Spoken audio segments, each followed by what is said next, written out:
Sakal Gunarnavasha Vande Guru Sri Charanaravindan.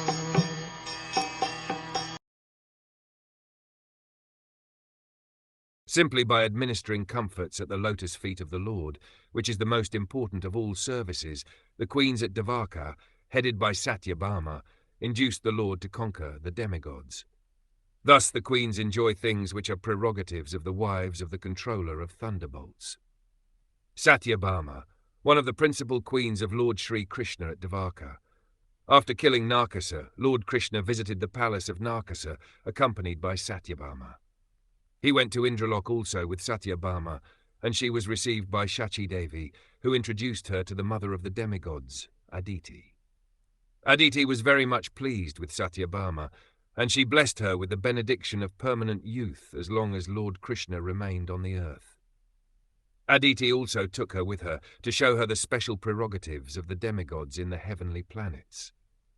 When Satyabhama saw the parijat flower, she desired to have it in her palace at Dvārkā. After that, she came back to Dvārkā along with her husband and expressed her willingness to have the parijat flower at her palace. Satyabhama's palace was especially bedecked with valuable jewels, and even in the hottest season of summer, the inside of the palace remained cool, as if air-conditioned. She decorated her palace with various flags, heralding the news of her great husband's presence there.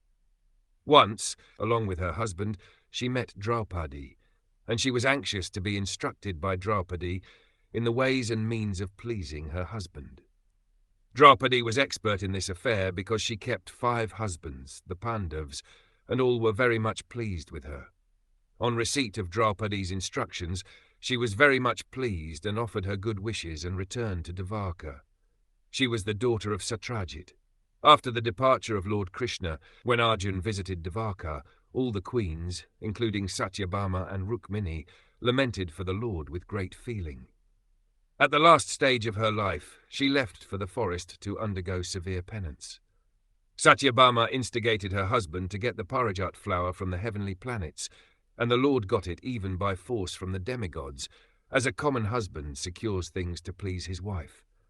As already explained, the Lord had very little to do with so many wives to carry out their orders like an ordinary man. But because the queens accepted the high quality of devotional service, namely administering the Lord all comforts, the Lord played the part of a faithful and complete husband. No earthly creature can expect to have things from the heavenly kingdom, especially the parijat flowers, which are simply to be used by the demigods. But due to their becoming the Lord's faithful wives, all of them enjoyed the special prerogatives of the great wives of the denizens of heaven. In other words, since the Lord is the proprietor of everything within his creation, it is not very astonishing for the queens of Dvārkā to have any rare thing from any part of the universe.